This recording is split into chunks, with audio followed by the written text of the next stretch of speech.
Olá, pessoal. Bem-vindos de volta. Vamos dar continuidade ao nosso curso, né? Então, agora nós vamos ver o nosso último módulo, né? A nossa última apresentação. Vamos falar um pouco mais sobre discussões sobre recursos renováveis e meio ambiente. Nesse módulo, nós vamos iniciar, né? Tem o título de uma pergunta, né? Conseguiremos zerar a emissão de carbono com as energias limpas? Né? Essa é a pergunta que nós vamos tentar responder nesse módulo, nessa apresentação, né? Nós já vimos vários vídeos, né? Na verdade, várias apresentações, já tivemos 5 módulos no nosso curso sobre energias renováveis e meio ambiente, onde nós passamos pelos meios de energia de hoje, a energia renovável como solução para a qualidade do meio ambiente, a rentabilidade da implantação do meio de energia limpa. Já vimos também energias renováveis e qualidade de vida. E o último que nós vimos foi os meios de energias renováveis na cidade e no campo. Agora, né, nós vamos finalizar o nosso curso com este último módulo, que é falando sobre, que é uma pergunta, na verdade, né? Viemos a pergunta seguinte: conseguiremos zerar a emissão de carbono com as energias limpas? Então, essa é a pergunta que nós vamos tentar responder, né, nesse módulo, nessa apresentação, nos slides seguintes que nós vamos trabalhar, ok? Meu nome é Charles Santos, sou aluno da Uninter e estamos oferecendo esse curso como parte do estágio, diferentes contextos do curso de licenciatura em Geografia da Universidade Uninter, ok? Vamos aos slides. Não esquecendo que, né, todos os nossos módulos estão abertos para os devidos comentários dos participantes, né, de vocês ouvintes, tá? Para que vocês participem, né, e entendam mais, um pouco mais. Claro que a discussão nunca vai se encerrar, nunca vai ser esgotada, né? A gente não tem esse objetivo. O objetivo é esclarecer, o objetivo é tirar o máximo de dúvidas possível a respeito da utilização das energias renováveis, tá? No meio né, favorecendo o que? O meio ambiente, né? Que é o que a gente tanto almeja. Okay? Então, vamos aos slides. Bom, nós já tivemos um módulo, né, falando sobre renda e energia, mas para a gente ter uma noção maior, né, uma proporcionalidade melhor do conhecimento, né, de por que ainda há muito a se trabalhar, muito a se fazer sobre energias limpas no Brasil e no mundo, nós temos como principal um fator preponderante, na verdade, a renda, né? Os investimentos, o que os empresários vão ganhar ou perder, o que nós vamos ganhar ou perder, tudo isso está relacionado, com certeza, com a economia, né? Lembrando lá do nosso IPE, que é de suma importância para quando nós falarmos sobre energias renováveis ou energias limpas, que é o tripé ambiental, social e ambiental, é isso? Na verdade, é econômico, né? É ambiental, social, econômico. Então, a gente tem que ter sempre em mente essas três vertentes, né? Essas três informações importantes para que possa ser implantado, para que possa ser gerado energia limpa, de qualidade, né? Seja ela fotovoltaica, seja ela eólica, seja ela biomassa, seja ela maremotriz, seja ela geotérmica. Então, seja ela qual for o tipo de energia que vai ser gerado, temos que levar em consideração essas três vertentes: a vertente econômica, a vertente social e a vertente ambiental, ok? Renda e energia andam de mão dadas, né? Como a gente acabou de explicar. David Mackay, É isso. Mostra no gráfico a seguir a relação entre o consumo de energia e a renda por pessoa.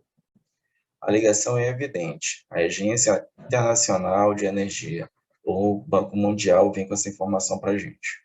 À medida que absorvermos todas essas informações, pode-se pensar em como o mundo poderá produzir energia barata e confiável para a população pobre.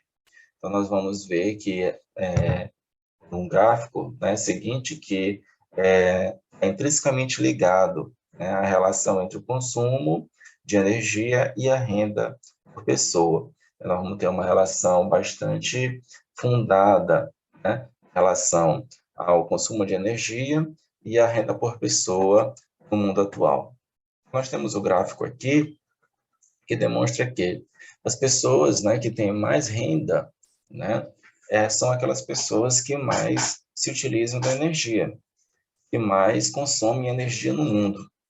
Tá? Então, nós temos aqui os Estados Unidos, né, onde sua população, a grande parte da sua população é de pessoas que têm renda elevada, tá no topo aqui do nosso gráfico, como sendo as pessoas que mais consomem energia no mundo. Tá? Logo abaixo nós temos países como Catar, Kuwait, né, os países do Oriente Médio, onde o petróleo e seus derivados ainda são fortes, né, ainda são preponderantes no meio de energia através do petróleo e seus derivados, gás natural, né, carvão mineral e por aí vai. Nós temos também o Canadá, a África do Sul, a China, Singapura, né, um aqui dos países do Tigre asiáticos, e a Suíça. Então, nós vemos que aqui na parte superior do nosso gráfico, nós temos países, né, onde a renda é elevadíssima. Consequentemente, o consumo de energia também é elevado. No topo nós temos os Estados Unidos, e aqui, logo abaixo, nós temos alguns países europeus, né, países da Ásia, né, e África do Sul, tá, e do Oriente Médio, como países também consumidores de energia, como países que consomem bastante energia de acordo com a renda per capita. Lá abaixo nós temos países europeus, como o Reino Unido, né? Outros países da Ásia, a Índia, países da Europa, da América, perdão, Colômbia, Filipinas, né, da Ásia, Haiti, da América Central, Etiópia, Quênia, países africanos, Congo, né, consumindo um pouco menos de energia, de acordo com a renda per capita de cada habitante, e mais abaixo ainda nós temos o Níger e o Sudão do Sul, que são países mais pobres, né, então o consumo de energia é bem baixo, de acordo com a renda per capita dessas pessoas. Então, nós temos aqui a renda per capita no gráfico, né, a renda per capita em 2014, né, o uso de energia per capita em 2014. Tá? Então, nós temos aqui 25.000 quilowatts, não é isso? 2.500 quilowatts, 250 quilowatts, 25 quilowatts per capita. Tá? Em relação aos dólares, né? Ao valor monetário. Tem 50, 2.500, 25.000 e 250.000. Ok? Então, esse gráfico ele vem nos mostrar justamente que, fazendo um resumo das informações do gráfico, que as pessoas que têm mais renda, né, os países onde a renda per capita é mais elevada, são aqueles que, consequentemente, utilizam, consomem mais energia no mundo atual. Okay? Vamos ao próximo slide. Renda e energia andam de mãos dadas, né? O título do nosso slide. Os países ricos, responsáveis pela maioria das emissões, já começavam a prestar atenção na questão das mudanças climáticas. Pode-se acreditar que isso seja suficiente, seria suficiente. Energia mais barata significaria não apenas luz à noite, mas também fertilizantes mais baratos para as lavouras e cimento mais acessíveis para as casas. Tá? Então, nós temos aqui um slide que remonta o que deveria ser, né? O que deveria acontecer. seria os países ricos tomarem consciência de que a energia mais barata, ela vai impactar, né, a energia através dos recursos renováveis, ela vai impactar nas mudanças climáticas, tá? E que isso baratearia, né, o cimento, tá, para a construção de novas casas nos países pobres, baratearia para os fertilizantes na agricultura, tá? Ou seja, beneficiaria como um todo, a sociedade em geral, ok? Continuemos com nossos slides. E em termos de mudanças climáticas, ninguém tem mais poder do que elas, né, do que os países mais abastados, os países mais desenvolvidos no mundo. A maioria da população em situação de pobreza é composta por agricultores que já vivem no limite, não têm condições de suportar novas secas e enchentes. Tá? Nós temos aí uma informação muito importante, né, tendo em vista que os agricultores, né, que vivem nesses países menos abastados, países onde a pobreza já é endêmica, tá? É muito mais difícil de suportar, né, as variações climáticas. Tá? As variações climáticas que vão impactar, né, severamente nas condições de geração de energia no mundo, né, nos próximos anos, nas próximas décadas. Então, eles têm que ser vistos com um olhar mais especial, tem que haver uma política de renovação, né, da matriz energética, principalmente desses países, e de todos os países, né, que é, ainda não se ligaram para essa nova demanda, que não se ligaram para essa nova tecnologia. Continuemos. As fontes de energia e a camada de ozônio. Né? Então, começamos a falar um pouco sobre o título do nosso slide, né, o título de nossa apresentação, do nosso módulo, onde nós fizemos uma pergunta, né, se conseguiríamos zerar a emissão de carbono, né, que elevam os efeitos, né, efeito estufa na Terra, conseguiremos zerar esses efeitos com a utilização de energias renováveis, né, vamos começar a tentar ter um objetivo, não, um posicionamento em relação a essa pergunta. Vamos lá. Os gases de efeito estufa vinham fazendo a temperatura subir, mas presumia-se que houvesse variações cíclicas ou outros fatores que naturalmente impediriam um desastre climático de fato. Tá? Então, há pensadores aí na literatura que defendem que o planeta Terra sofre com uma mudança natural, né, como já houve várias outras eras glaciais, né, como a literatura nos informa, como a gente pesquisa e conhece a respeito dessas variações climáticas que ocorreram no passado, né, essas eras glaciais que ocorreram no passado, tá, que foram, né, foram feitas, foram elaboradas, foram criadas de forma natural. Tá? Vamos ver se a gente continua o slide e entende um pouquinho mais. E era difícil aceitar que, enquanto os humanos continuassem a emitir esses gases na quantidade que fosse, os termômetros seguiriam subindo. Tá? Então, aqui tem-se a defesa de que o homem, né, ele está afetando negativamente, né, o equilíbrio climático através da emissão dos gases de efeito estufa. Tá? Então, nós temos aqui a constatação da real alteração na mudança climática, a real alteração nos aspectos climáticos devido à emissão de gases de efeito estufa. Tá? Como a gente já bem estudou, como a gente já salientou nos módulos anteriores, gases provenientes da queima de combustíveis fósseis. É isso que nós estamos debatendo, é isso que nós estamos discutindo, e discutindo com mais força nessa apresentação, nesse módulo, em que a gente tenta responder uma pergunta, a seguinte pergunta, que já foi frisada aqui, se conseguiremos zerar a emissão de gases de efeito estufa através das energias limpas. Sim ou não? Isso aí fica para vocês comentarem aí nos slides, ok? comentar aí na apresentação. Depois, pode-se observar que o mundo precisa gerar mais energia para que os pobres possam prosperar, sem liberar mais nenhum gás de efeito estufa.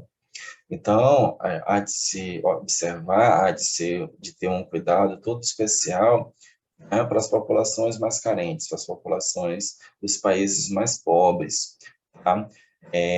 O mundo, né, os países ricos, sustentaram o seu desenvolvimento em cima da queima de combustíveis fósseis, como a gente viu lá no primeiro módulo, né, como foi o início, né, dessa emissão de gases nocível ao meio ambiente, que foi aonde foi na Revolução Industrial, na Inglaterra, tá? No século XVIII. Então, os países pobres atualmente não vão poder, né, usufruir, né, não vão poder ter a mesma, né, iniciativa da queima dos combustíveis fósseis, primeiro, porque estão cada vez mais difíceis de ser encontrado, né, na natureza.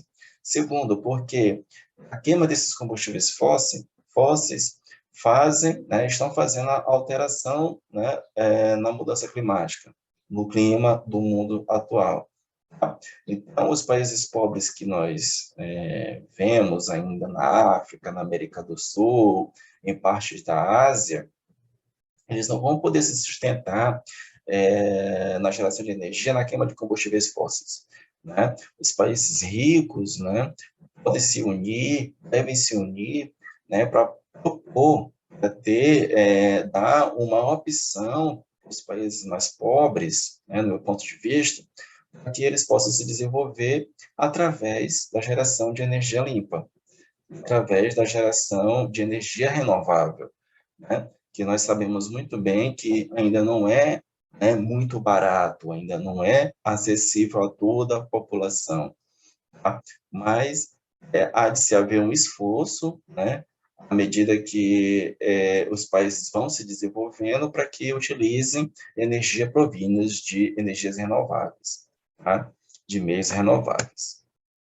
Continuemos. Então, nós temos aqui, né, a figura energia limpa como solução, tá? Aqui nós temos, né, os aerogeradores, né, da energia eólica, nós temos as células fotovoltaicas, né? Nós temos aqui a cidade, nós temos aqui o verde, nós temos os rios. Então, vamos utilizar, né, de inteligência para quê? Para cada vez mais podermos gerar energia limpa, energia que seja sustentável. Continuemos. Não bastava fornecer energia barata e confiável para os pobres, ela também tinha que ser limpa. Novamente, não bastava fornecer energia barata e confiável para os pobres, ela também tinha que ser limpa, pelos vários motivos que a gente já discutiu aqui, acabou de discutir. A utilização de energia renovável, eólica e solar, na maior parte, poderia causar um grande impacto na resolução do problema, mas não estávamos fazendo o suficiente para empregá-los. Tá?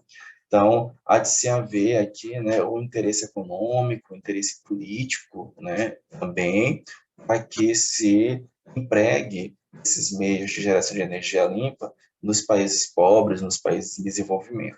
Okay? Também ficou claro porque sozinhas elas não são suficientes para que cheguemos a zero emissão de carbono na natureza, na atmosfera. Nós temos aqui que ser bastante cientes, né, de entender que a energia eólica e a energia solar, né, ainda não são suficientes para a emissão zero, tá, de gases poluentes no meio ambiente. Tá?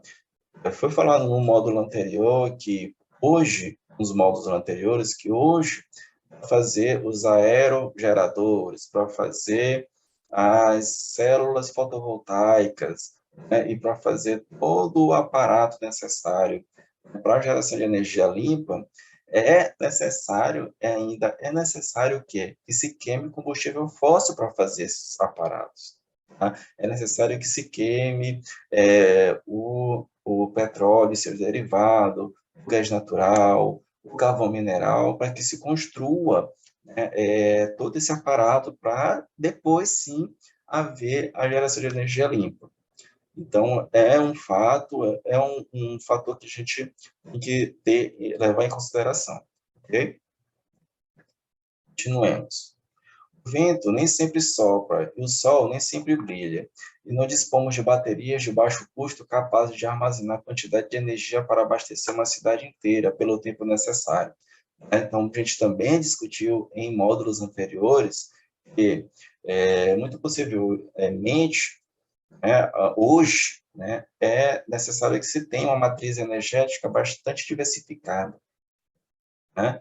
Se diminuir a emissão de gases de efeito estufa, vai, mas vai ainda se emitir ainda gases do efeito estufa. Tá? Justamente pelo fato de o sol, claro, brilhar durante o dia, né? O vento não ser constante em todas as partes do planeta, né? Tem algumas partes que ventam com mais constância e outras partes não. Né? Nós temos o exemplo do Brasil, né? Como já foi citado nos módulos anteriores, né? Os principais locais de emissão, os melhores locais para a construção das usinas eólicas e para a utilização dos aerogeradores é o extremo norte e nordeste do Brasil e o extremo sul, onde os ventos são sempre constantes, são mais constantes. Tá? E outros locais em que, né, a emissão dos raios solares são mais constantes, no nordeste, no norte, tá? Há a possibilidade de se ter, por um período maior, né, a utilização de quê? De energia provinda de células fotovoltaicas. Okay? Além do mais, a produção de eletricidade representa apenas 27% das emissões totais de gases de efeito estufa. Mesmo que houvesse uma revolução nas baterias, ainda precisaríamos dar um jeito nos outros 73%. É tão importante a gente entender isso. A produção de eletricidade, né, a produção de eletricidade, ela representa somente 27% de todos os gases, né, jogados na atmosfera. Os gases do efeito estufa jogados na atmosfera. Tá? Então, nós precisaríamos dar um jeito, né, na não emissão dos outros 73%. Como resolver isso? Certo? Vamos seguir para os próximos slides. Através do estudo, pode-se identificar que, para evitar um desastre climático, devemos chegar a zero. Tá? Temos de empregar as ferramentas de que já dispomos, como a energia solar e eólica, com mais rapidez e inteligência. Né? Isso é fato. Precisamos criar e produzir tecnologias revolucionárias capazes de nos conduzir pelo resto da nossa jornada. Então, aqui, né, o homem ele vai ter que utilizar a sua inteligência para gerar outros aparatos, né, que gerem, né, que forneçam energia elétrica, né, que zerem a emissão realmente dos gases de efeito estufa. Né? Nós somos, como é que é o nosso nome? Nós somos Homo sapiens sapiens, homem que sabe, não é isso? Então, ser que sabe. Então, nós vamos utilizar nossa inteligência gradativamente para que a gente possa diminuir cada vez mais o impacto que nós causamos no planeta. Ok? Continuemos. Esse número zero não é negociável, certo? Se não pararmos de lançar gases de efeito estufa à atmosfera, a temperatura continuará a subir. Tá? Eis uma analogia bastante útil. O clima é como uma banheira sendo enchida lentamente. Mesmo se fecharmos um pouco a torneira e deixarmos apenas um fio de água escorrendo, em algum momento a banheira acabará transbordando. Essa analogia ela é bastante interessante, né? E é um fato. É um fato que nós podemos constatar facilmente fazendo essa experiência. Né? Nós temos que chegar a uma emissão zero para poder sobreviver. Tá? Não podemos fechar a torneira só pela metade. Assim, a banheira, como a analogia nos informa aqui, continuará enchendo. Ou seja, não podemos emitir somente metade dos gases, né? Porque o problema continuará lá, persistirá. Então, nós temos que arrumar uma solução, uma maneira de que fechemos totalmente essa torneira, ok?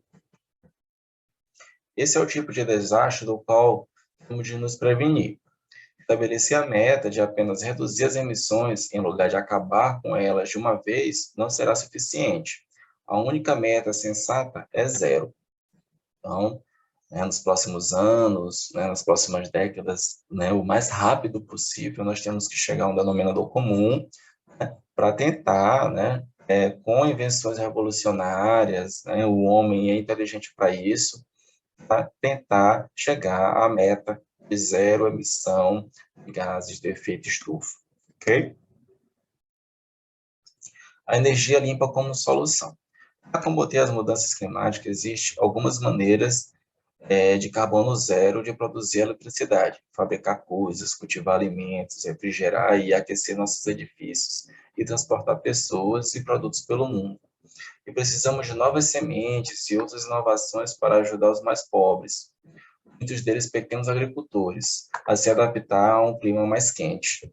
Nós temos aqui, esse slide vem a informar, que nós podemos e devemos evitar as mudanças climáticas e chegar a um denominador de carbono zero, produção de eletricidade. Tá? Vai ajudar de uma maneira bastante concisa. Para quê? Para que a gente possa fabricar coisas, cultivar alimentos, refrigerar e aquecer os nossos edifícios, transportar pessoas e produtos pelo mundo. Essas são as coisas necessárias, do nosso dia a dia, onde nós temos que chegar a uma emissão zero de carbono. Essa emissão zero de carbono, ela vai chegar com o quê? Com a utilização cada vez mais passiva das fontes renováveis de energia. Ok?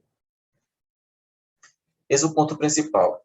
Embora grandes emissores individuais, como eu, devêssemos usar menos energia, o mundo em geral precisa usar mais dos produtos e serviços que a energia pode fornecer. Tá? Não há nada de errado em usar mais energia, desde que seja livre de carbono. Então, esse fato, nós temos essa meta a ser cumprida, a ser atingida, tá? Que é justamente o quê? Não tem nenhum problema em usar energia, desde que seja livre de carbono, desde que seja renovável, desde que seja com impactos ambientais minimizados ou zerados. Tá?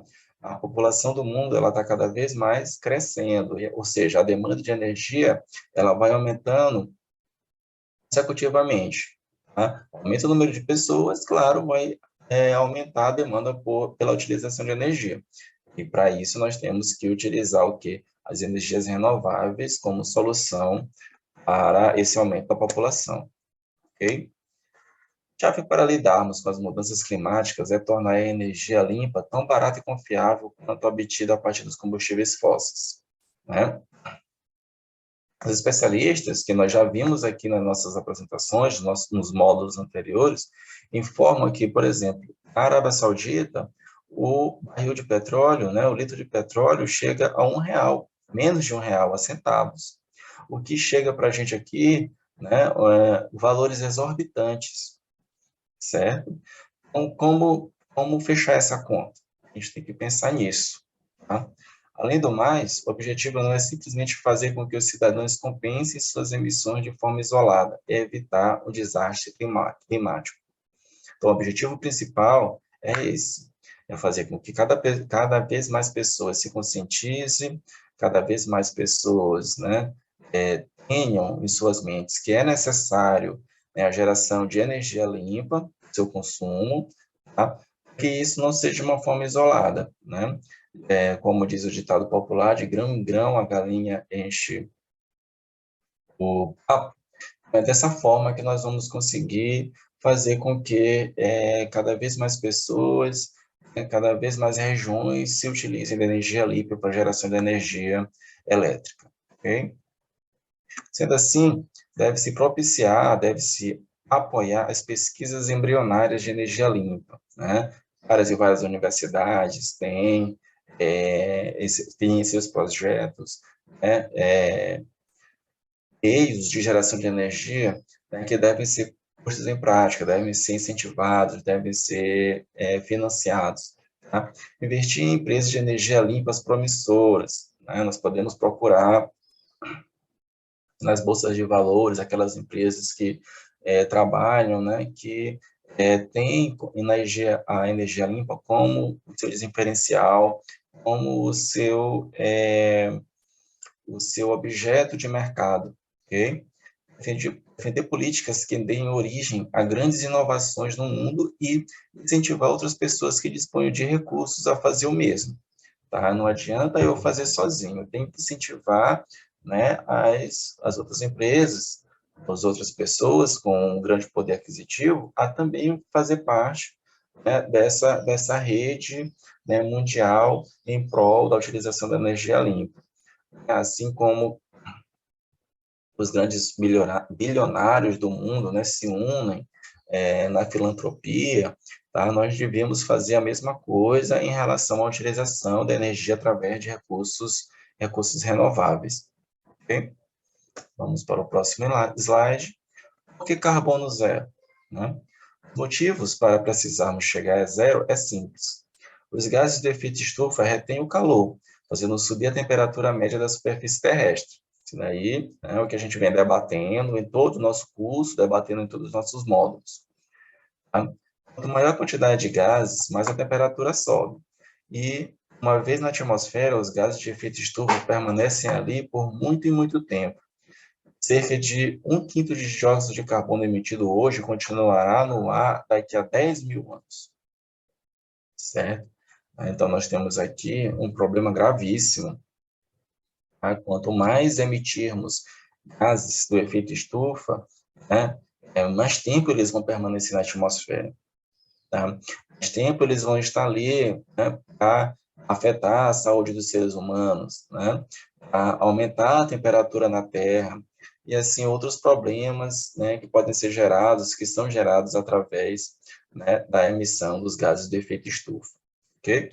Por isso, devemos chegar ao carbono zero. Não existe um cenário hipotético em que continuamos lançando carbono na atmosfera e o mundo para de se aquecer. Quanto mais lançarmos, né, gases de efeito estufa, mais o planeta, mais nosso planeta, mais o planeta Terra continuará se aquecendo, né, afetando seres humanos, de todos os seres vivos e os objetos, né, os metais, por exemplo, aqui na Terra. E quanto mais quente fica, mais difícil será para os humanos sobreviverem. Quem dirá, então, prosperar?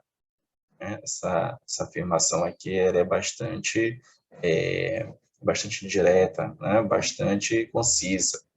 Não sabemos mensurar exatamente o tamanho do dano causado por determinado aumento da temperatura, mas temos todos os motivos para ficar preocupados. Né? Já discutimos em outros módulos que o aumento, né,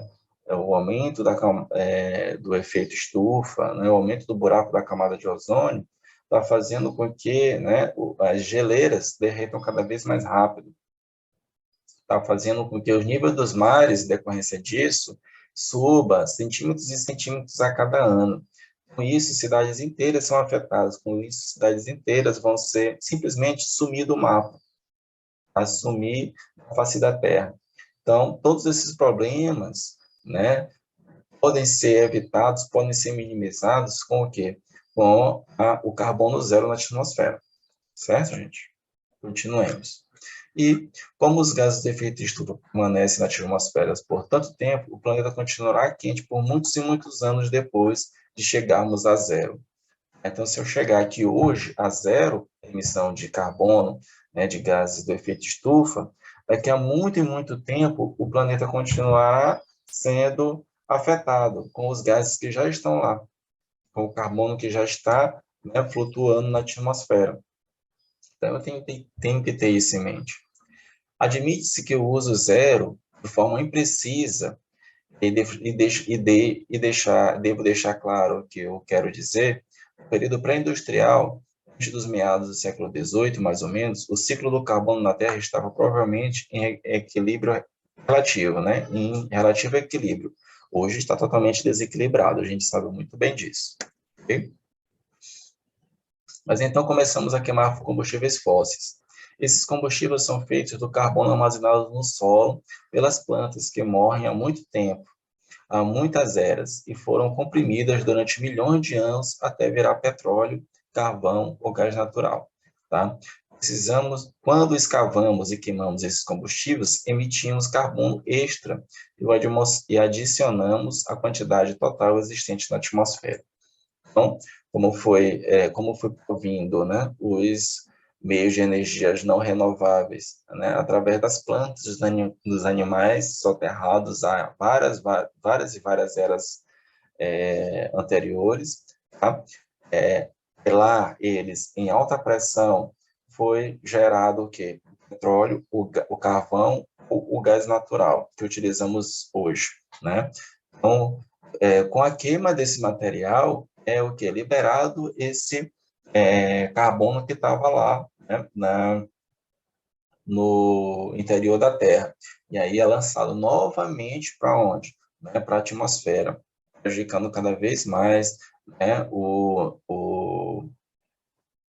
efeito, fazendo com que aumente o efeito estufa, né, e aumente, né, os problemas ocasionados, os problemas de saúde ocasionados por todo esse processo.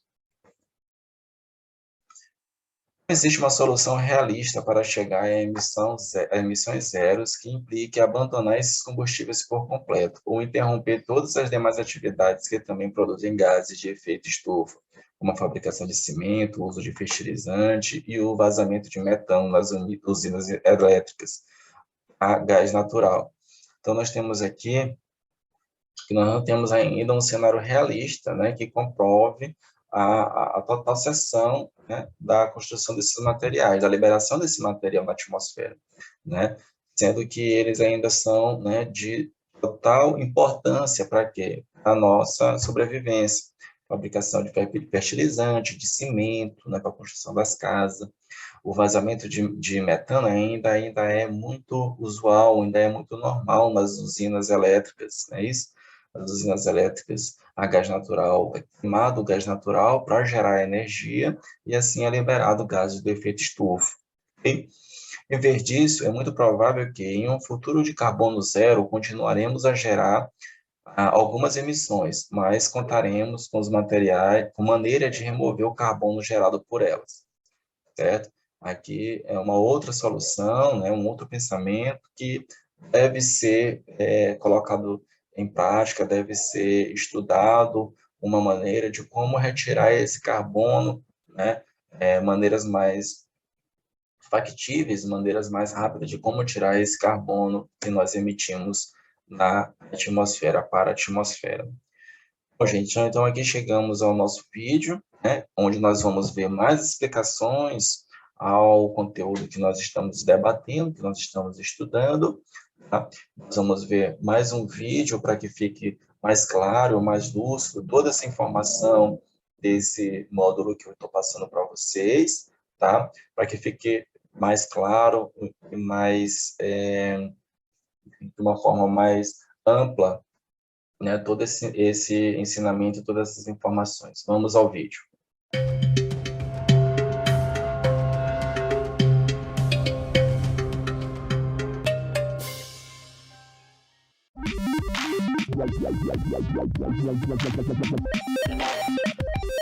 Água, sol, biomassa.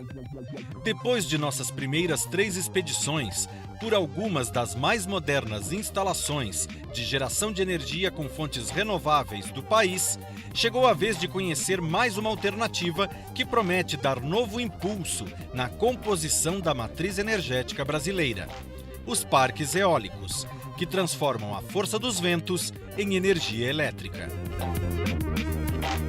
O Brasil foi beneficiário de uma história de desenvolvimento de uma energia antiga, que precedeu a hidráulica, de uma certa forma foi concomitante com ela na era pré-revolução industrial, que é a energia eólica.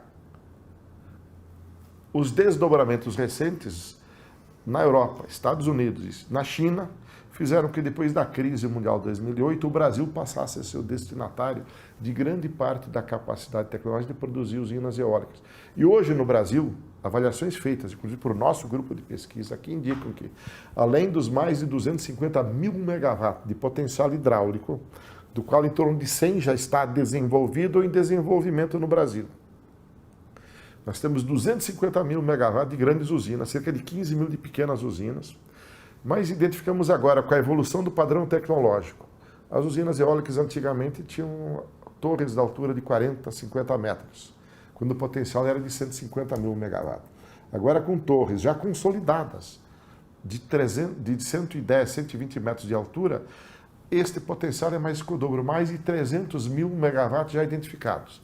A energia eólica ela tem crescido bastante, mas os seus números absolutos não são expressivos. Tanto que toda a energia eólica no Brasil ela corresponde a 0,5% da eletricidade produzida. Mas, aí no último balanço energético nacional, aí feito pela EPE, Empresa de Pesquisa Energética do Ministério de Minas e Energia, a oferta de energia a partir da eólica, ela aumentou em 24,3%. E a potência instalada no Brasil aumentou em mais de 50%. Porém, nós temos que ter um regime de ventos que compense a instalação de um motor eólico, porque não tem que ser um vento suficiente para tirar o motor da inércia e também não pode ser um vento muito forte. Normalmente, nosso problema é com limite inferior, não limite superior. O que acontece é que isso já é mapeado, já se conhece aonde tem essa possibilidade. Normalmente nas costas, na costa, principalmente no Nordeste, nós temos instalado, também no Sul nós temos alguns motores instalados. Isso tem crescido, porém, nós não vamos ter vento suficiente para atender a nossa demanda. Tá? E a gente deve pensar que para que se tenha uma segurança na oferta de energia, é bom que nós tenhamos várias alternativas, quanto mais melhor. Os dados que se tem ainda sobre energia eólica no Brasil, eles de fato são incipientes. Eu me permito falar que nós temos mais de 500 gigawatts em termos de energia, de potencial de energia eólica no Brasil. Eu não tenho nenhuma dúvida de falar que num prazo de 15 a 20 anos, a energia eólica vai ocupar no cenário da matriz elétrica brasileira algo em torno de 20%, o que é um valor expressivo, né, e significativo. O importante de se observar é que a energia eólica ela não é um substituto à energia hidráulica, ela é uma energia complementar. Né? E é assim que ela tem que ser tratada e é assim que ela tem que ser desenvolvida. Estudos que nós desenvolvemos aqui indicam claramente que há uma tendência no Nordeste e no Sudeste brasileiro, já confirmado isto, de uma complementaridade. Nos períodos menos chuvosos há mais vento e vice-versa. Isso faz sentido intuitivo, embora não necessariamente isso deva se materializar na mesma região. Mas no Brasil isso já está comprovado, de maneira que esse benefício da complementaridade entre o sistema eólico e o sistema hidráulico nos fez propor recentemente a ideia de que o Brasil possa atender toda a sua demanda elétrica prevista no padrão atual, que pode se alterar. Hoje, em média, cada brasileiro tem acesso para todo o sistema residencial, comercial, serviços públicos e industrial, uma média de 2,5 megawatt-hora por ano. O padrão europeu oscila entre 5 e 7. Pois bem, usando só parte desse potencial, dos 250 mil megawatts de usinas hidráulicas de grande porte, 15 de pequeno porte e 300 mil megawatts de potencial eólico, é possível atender toda essa demanda, dobrando o consumo per capita, quando, segundo o IBGE, em 2043, mais ou menos, a população brasileira vai se estabilizar em pouco mais de 220 ou menos de 220 milhões de habitantes. É possível prever que com o aumento da qualidade de vida aqui no Brasil, haverá, inexoravelmente, um aumento do consumo per capita que vai demandar, então, uma produção de energia no mínimo o dobro do que a gente tem hoje, se quisermos ter o mesmo padrão, a mesma qualidade de vida que os países desenvolvidos. O IDH mesmo, estou falando. Então, assim, é preocupante, porque eu acabei de falar, né, que a oferta é possível expandir bastante ainda, mesmo nas fontes renováveis, mas a demanda é possível prever que vai expandir bastante mesmo.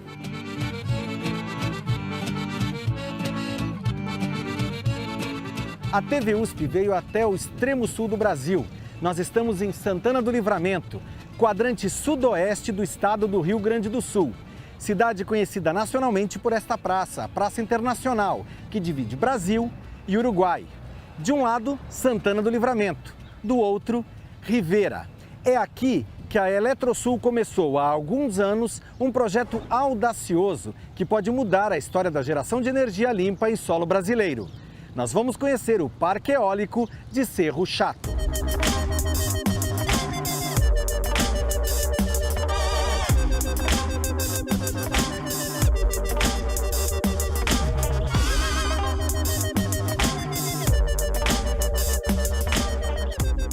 Quem vai conversar conosco para explicar como funciona essa planta é o Maurício, que é o responsável pelo centro regional que abarca toda essa planta e as atividades que acontecem aqui.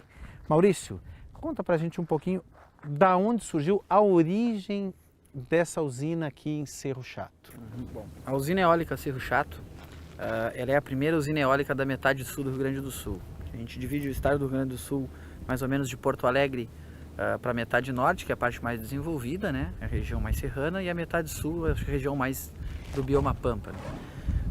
Em 2001, o governo do estado do Rio Grande do Sul capitaneou um estudo chamado Atlas Eólico do Rio Grande do Sul, onde através de alguns pontos de medição espalhados pelo estado, ele conseguiu desenvolver através de um modelo matemático, extrapolar esses dados das medições então, e a gente teve a noção de quais os pontos no estado do Rio Grande do Sul seriam os pontos de melhor condição de vento, né?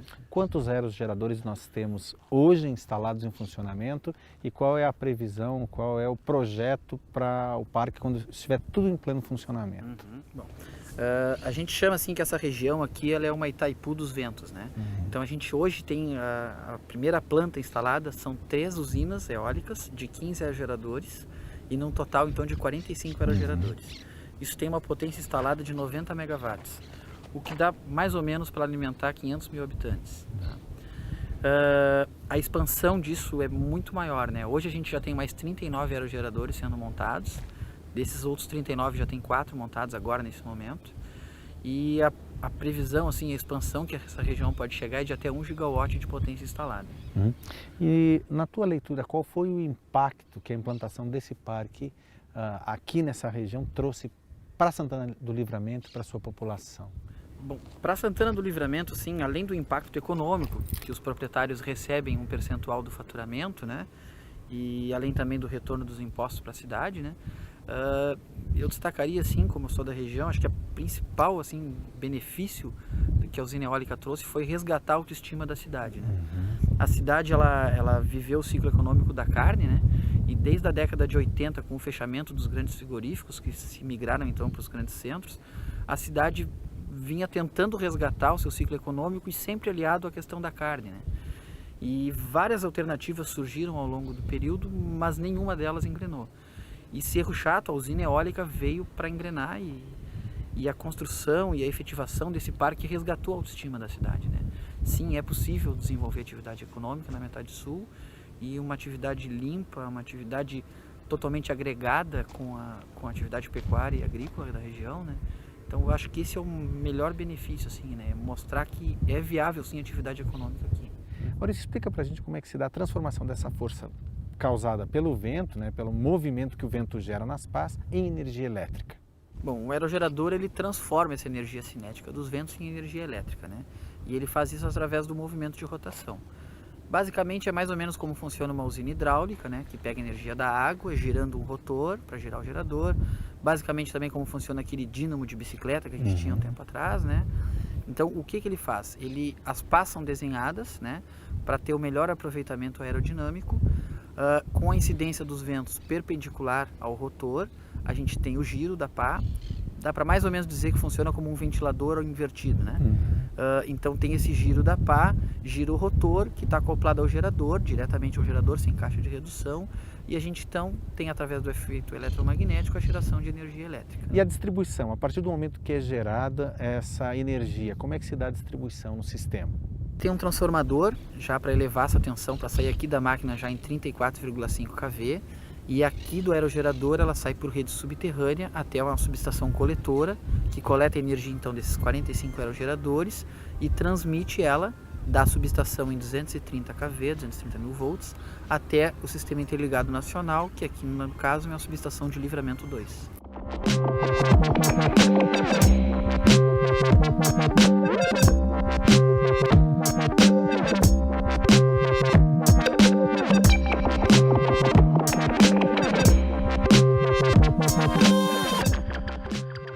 Bom, Fabiano, aqui é o supervisório da usina, onde a gente tem o controle de toda a energia que está sendo transmitida dos aerogeradores aqui para a subestação e depois para o Sistema Interligado Nacional. Aqui nessa tela a gente está vendo as linhas que vêm dos aerogeradores, né? Então aqui, por exemplo, aqui é o terceiro circuito da usina 3. A tensão, nesse momento, está 34,6 kV. Ele está gerando 1,8 megawatts aproximadamente. Aí ele se interliga aqui nessa barra, através desse disjuntor, que em vermelho sinaliza fechado. E aí chega aqui no transformador 3, onde o transformador 3 está transformando os 34,5 kV de todos os aerogeradores do Parque 3 para 230 mil volts, para que se interligue então o Sistema Interligado Nacional. Então aqui a gente passa por um disjuntor e duas seccionadoras isoladoras de segurança, né, para esse disjuntor, se interliga na barra de 230 mil volts, e aí então é transmitido para a linha de transmissão, que vai até a subestação de livramento 2, que já está no Sistema Interligado Nacional.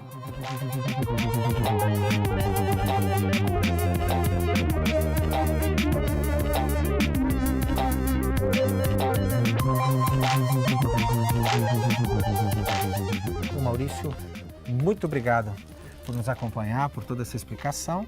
E você continua conosco conhecendo ainda todos os demais impactos positivos que essa iniciativa trouxe aqui para a região de Santana do Livramento.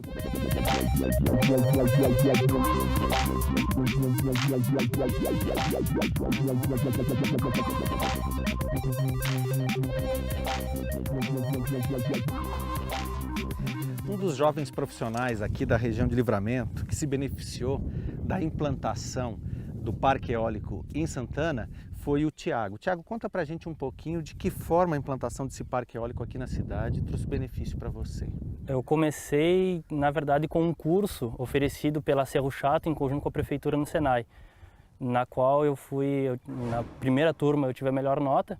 Um mês após a conclusão do curso, eu fui chamado para trabalhar como auxiliar administrativo na obra Cerro Chato. Após 3 meses, eu fui indicado para trabalhar na Voben, na montagem do parque. Aí eu trabalhei na implantação aqui do parque e no Parque de Guamaré, Rio Grande do Norte. Durante 13 meses na Voben, logo após surgiu a oportunidade para trabalhar com torres anemométricas. E você é aqui da região? Sim, sou santanense natural. E que outra oportunidade profissional você teria se esse parque não tivesse sido implantado aqui?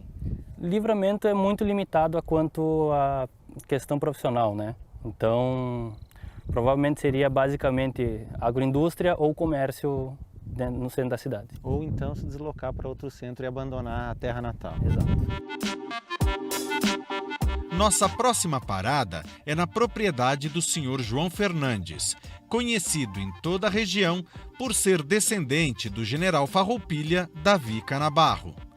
Ele faz parte do grupo de estancieiros que arrendou parte de suas terras para a implantação dos aerogeradores.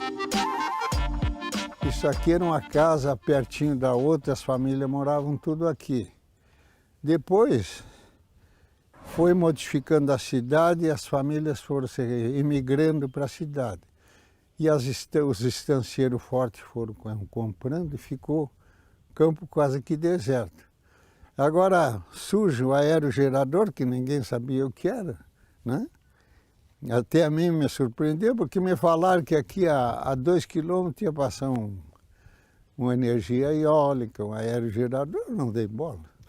Mano, aí me aparece o Betinho aqui, que eu encarrego, que é aquele da Eletrosul, conversando comigo, mas o que é isso, rapaz? Que benefício me traz, que não me traz? Mano, não, mas o senhor pode ser agraciado com 3 geradores, aqui o Macedo vai ter tantos. E começou a me mostrar as vantagens. A mulher estava mais curiosa do que eu. Agora eu com 80 anos já, o que me importava com aerogerador? Veio nós tirar a tranquilidade isso aqui, né? Movimentar, como movimentou, mas movimentou tudo para melhor, né? Outras inovações que beneficiaram tanto a comunidade de Santana do Livramento quanto da cidade vizinha de Rivera, no Uruguai, foram um telecentro criado em parceria com o governo do estado do Rio Grande do Sul, a Eletrosul e a Antel Uruguaia, e o mais popular entre a comunidade, que é o oferecimento de internet gratuita sem fio no espaço do Parque Binacional. Opa, boa tarde, tudo bom? Queria fazer o registro para ter acesso ao Wi-Fi binacional, por favor.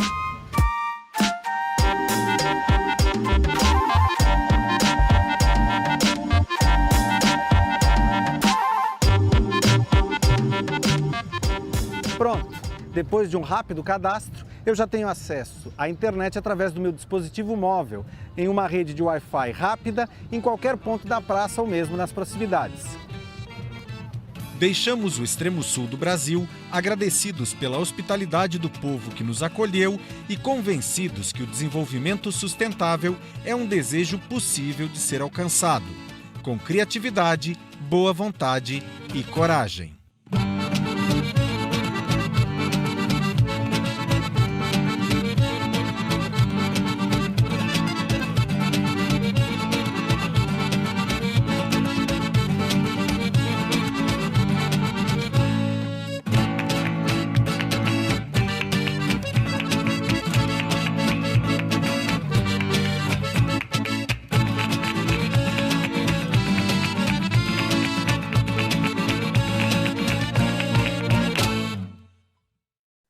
Ok, pessoal, depois de todas as informações que nós vimos a partir do vídeo, que nós inserimos aqui para deixar mais claro o conteúdo que a gente explorou, nós temos, né, ao final, a pergunta que nós já estamos acostumados, para que vocês, né, participem, para que vocês comentem, para que vocês, né, contribuam com o assunto que foi debatido, que foi discutido. Diante de tudo isso, observa-se no horizonte o mundo sem emissões de carbono na natureza e assim zerando os causadores do efeito estufa? Então, de acordo com o que nós estudamos, de acordo com o que vocês tiraram aí, né, do conteúdo que foi exposto, do vídeo que foi exposto para vocês também, o que vocês acham? Eu peço que vocês leiam a pergunta, deixem seus comentários, respondendo ou positivamente ou negativamente, mas que vocês participem para que enriqueça ainda mais o nosso curso, enriqueça muito mais ainda as informações, né, inerentes nos nossos módulos. Okay? Bom, no próximo slide nós temos as referências, né, a referência da onde foi tirado, né, a maior parte do conteúdo para elaboração desse módulo, tá?